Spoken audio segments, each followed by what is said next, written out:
confess, Father, I confess, 'cause I've been living wrong. What's going on, carnalitos? So yeah, I haven't made a video in a minute. I've been putting a lot of my energy towards the podcast, man, which is going pretty cool. But yeah, I wanted to give you guys a little education on how this financial shit works. You know, you're always finding yourself broke, and that's a problem for a lot of people. What people don't understand is the more money you make, the more money you spend. Anybody who has ever, let's say, started working at a company, has been there for, I don't know, 4 or 5 years, and has actually moved up in that company and has gotten a raise and is making more money than they when they started, a lot of those people you're gonna find are still having money problems, man. And the reason most people have money problems is they don't know how to budget.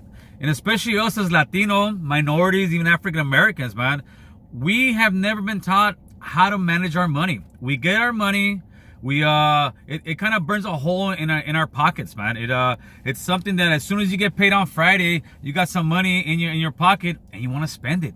You want to go out and buy, you know, some clothes, buy some new kicks. We always have our money spent before we get it. I'm not sure what there's a statistic that there is that it shows how quick, I think they say African Americans, they don't really do too much Latino surveys, but it's African Americans against like white and Asians. And I think African Americans spend their money within like minutes of getting it, or you know, hours, where other races hold it for 24, 48 weeks at a time, their money, that is. And like I was saying, that's what happens. We have never been taught to manage. We have never been taught to save. Me, since I got out in 99, I was living with my girlfriend at the time, which is my wife now. We kind of always wanted our independence. We worked, we had our apartment, but one thing we never did is we never overindulged, man. We budgeted our money a lot, and it was hard at times. It's still hard today. For instance, I didn't get my first like nice truck until probably like 2007, 2006. I was already 8 years working. Before that, I had a bunch of straight hoopties, man. I used to have a old hatchback that I had all my tools, shovels, picks, you name it, in the back. Then I got an old beat up ass Ford Ranger that I used to have a box in the back so the seat wouldn't go all the way back. And then after that, I got a battle tank, which one of those Ford trucks with all the boxes, but it was an old son of a bitch, and it wasted gas. But again, it was still old ass vehicles, because in my mind I was always trying to save to get a better place to live and to hopefully to one day buy a house. That was my mindset. Some friends of mine at the time, they had the brand new trucks of the year, man. They had you know, much more stuff that I really wanted, but I didn't want it like that because I knew it would get me stuck to where I was at. I know a lot of friends in that age, and I was in my early 20s, that dude, they all had the brand new rides, man. They all have brand new fucking cars of the year. To this day, I still haven't bought one brand new car out of the lot. And I still won't, because I mean, the depreciation of that car is just too much. Well, like I said, I would see friends with brand new cars, but the thing was, these guys were having payments of like maybe $600-700 a month back then, but they were living at home with their mom. You know, they still had the room at their parents' house, which is nothing wrong with that. If you're living with, there's a difference between living with your mom and helping out your mom. If you're sitting there, you're paying rent, you're putting into the pot, then you ain't living with your mom. You guys are roommates, let's say. But at that age, most of the guys who had the nice cars, even to this today, you'll see guys with real nice cars, ladies. When I say guys, I mean both. Ladies, guys, they're spending $500-600 on a vehicle and still don't have their own apartment, man. That, to me, that's just not my goal, and not the way I get down. Me personally, I've always wanted my own place. I've always wanted a better place to live, but it comes with sacrifice, you know. Most people that have earned more money in the last 5, 10, 15 years, if you've earned that money and you're still broke, look at what you're spending. I can guarantee you, as your money goes up, your spending habits go up. And what you got to do is you got to keep your spending habits at a certain level that you're still comfortable in, but you need to be pocketing money away and putting money to the side and growing a little bit of wealth. Like I said, when I got out, I didn't start off just fucking running work and being a successful guy, man. It doesn't work like that. It's like anything else. I always relate it back to gangs and gangbanging. When you join the hood, when you join the gang, whatever you want to call it, barrio, whatever it is, you got into that neighborhood, you had to put in work. You were a youngster. You had to put in work. You didn't just get in there and say, boom, I'm calling shots. Fuck no, you get slapped around, brother. It don't work like that.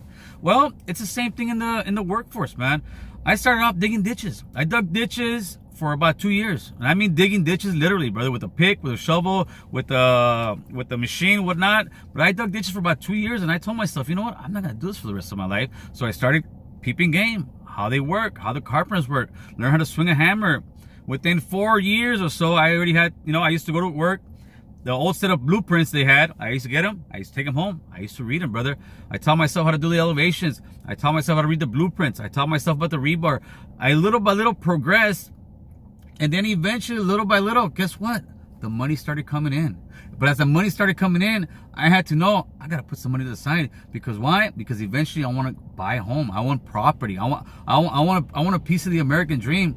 Well, it took me, I think I bought my house in 2012. So it took me 13 years to finally save up enough money, get my credit where it had to be, and I got a house in my neighborhood. And it was a great, exciting thing. And that dream is not dead by any means to anybody. But if you're coming in here and you're just blowing your money and you're thinking, why am I always broke? Why don't I have anything? Why can't I get ahead in life? Maybe you got to take a look in the mirror, take a look at your spending habits, and realize that you keep doing that, you're not going to get anywhere, man. Now, here in the United States, my personal opinion, it's not even a war of races anymore. People, there's still racism, yes, absolutely. But now it's about people who have money and people who don't have money. The rich are getting richer, the middle class is getting pushed down more, and I personally believe the only way we can really get back into this game is by teaching one another about financial responsibility, get some good work ethic underneath us, pretty much show our kids the stuff that we didn't know. And if we don't know it now, we can still learn it. I mean, look at that. Again, we're sitting here talking over thousands of miles away. You guys are in different countries, some of you, and we're sitting here communicating. So you can definitely start teaching yourself how to get ahead. And if you're a little bit too old, teach your kids, man. Start showing your kids, listen, man, you get a job, you start learning, it's a stepping stone. A lot of times when I was younger, I used to hear that all the time, man. Fuck that, I ain't working at no Mickey D's, I ain't making no chump change, I ain't making no this. Well, all those guys that were woofing all that shit and started slanging dope, look where their lives are now.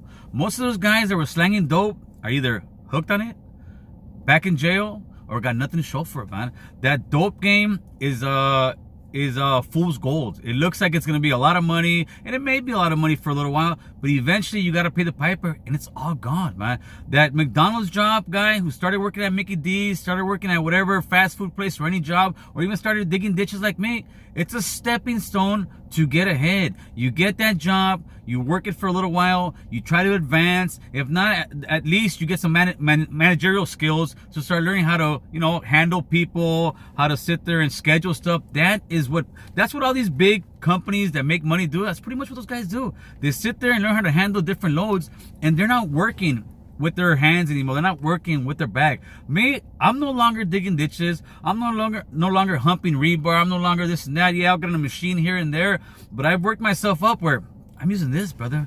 And this is much easier than using my back, man. And to me, I hope all my kids, my grandkids, I hope they can grow up in a world where they're ahead in life, where they're ahead in the game. Right now, I'm in an area where, Santa Monica, these houses are probably like around, I don't know, $7-10 million homes, man. But if you go back to these people's history, to the beginning of when they came out of the United States, guess what? All these people didn't have that much money, man. Little by little, their great-grandfathers or whatnot started working, started accumulating their money, started getting into the property, buying one property. Later on, their other generation went higher, and so on and so forth. That's the beautiful thing about the United States, This weekend, one of my cousins and my aunt came from North Carolina. And then my mom came over too. And we're just sitting there shooting this shit on Saturday, man. And we're just talking about, the United States, the struggles my mom went through to come over here, the struggles my aunt went to come over here, and I look at my aunt, I told my aunt, could you imagine if I would have got deported in 98? She looked at me, she's like you would have been dead. I said, yeah, I know this. If I would have stayed in Honduras and my mom would have never came to this country, dude, my life would be a completely different fucking outcome. I can honestly say that I would not be here. If I would have got deported in 88 for sure, I wouldn't have been here. If I would have stayed in Honduras, I would have become a gang member at that time, because even now it's so huge over there, but back then in the early 90s, man, that shit blew up like wildflower and was just over there. It is a place where if you don't get into the gang, you're gonna die. Out here nowadays, it could have been, it may have been like that back in the 90s, 80s, where you pretty much had to get into a gang. But now in today's era, nah, brother, you don't have to get into the gang. This is the United States of America, and like I say, a lot of people who will talk down on the U.S., say it's racist, say it's that. They have never in their entire life ever lived in a third world country. And when I say lived, I mean just that, lived. There's a difference between going to Mexico, going to El Salvador, going to Honduras for 2 weeks on vacation to go buy fucking tacos and yuca chicharrón and say, damn, look how much $5 will get me. Well, go over there and live over there and work over there. You're gonna make $60 a week, homeboy. $60 a week. And with that $60 a week, you got to provide for yourself, your kids, your family, pay rent. Guess what? It's not easy. It's a difficult, tough life. And those $60 a week, you're working 12-hour days, man. And you're breaking your back. It's not easy money by any means. That's why when I hear people saying that kind of stuff, I know off the back, they have never lived there. It's like saying that a certain yard is feeding man's down. Just that when you ain't never been to that yard, homie. I've been to that yard, man. And you know what?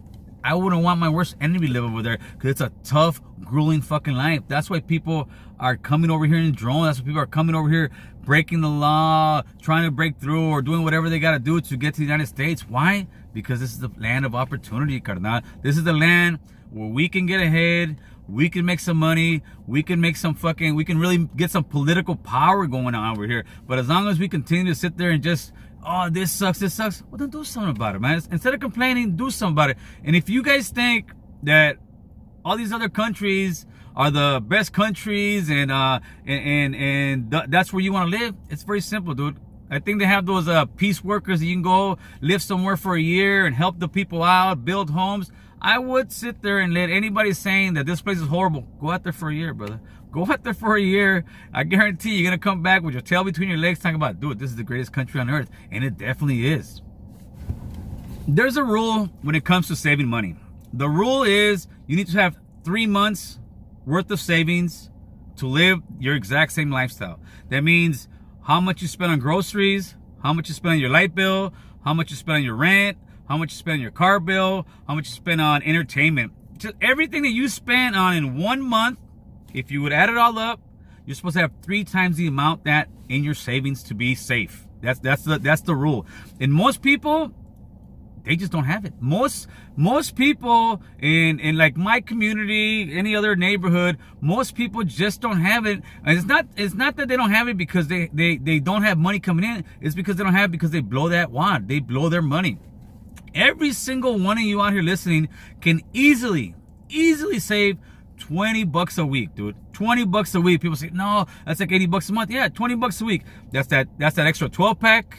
That's that going into McDonald's for a few fucking days. That's going out into Chili's with a couple friends. $20 a week. You put $80 a month. That's almost $100 a month. So you're coming up every year with about $1,000. And the thing is, those years go like this, man. Those years go like that. Next thing you have accumulated a few $1,000s. And that's what you do when you're young, in your 20s. So if you're in your 20s, could you imagine? You're 20 years old right now. You start saving $1,000 a year. By the time you're 44, this is at your very bare minimum, you're going to have 44 grand saved away when you're my age, if you start saving it now. But the thing is, that's the hard part. The hard part is actually getting that money and putting it away because, once again, it burns a hole in our pocket, man. But with what I started doing, I would get an envelope.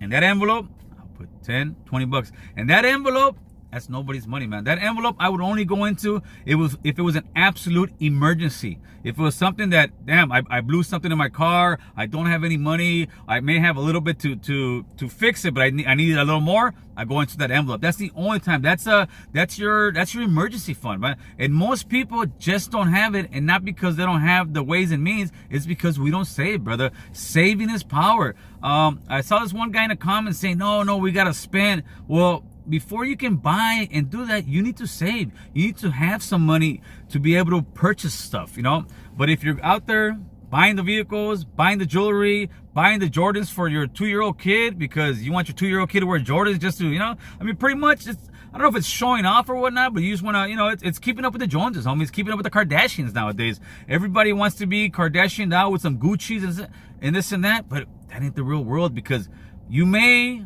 be showing off or you may be looking cool for the gram or for the internet, but in the reality, you're shortening your kid's future, man. Instead of buying that kid Jordan, buy him some regular Nikes or something. As he gets older, he deserves it. Yeah, he can get them. But it's just those little things that add up into amount of debt. And that's what we have. We have more debt than anything else. And as long as we're in debt, they will keep us down, brother. But at the end of the day, it's us keeping ourselves down. Other than that, guys, leave me a comment at the bottom. Let me know what you think. Also, a special shout out to Steven Limentani, Dr. Steven Limentani, as a matter of fact, and Rick Hendrick, man. I hear you guys are big fans out there in North Carolina. Let me know. Maybe one day I'll go out there and interview you guys, man. Other than that, you guys have a great week, and I'll be talking to you. Bye.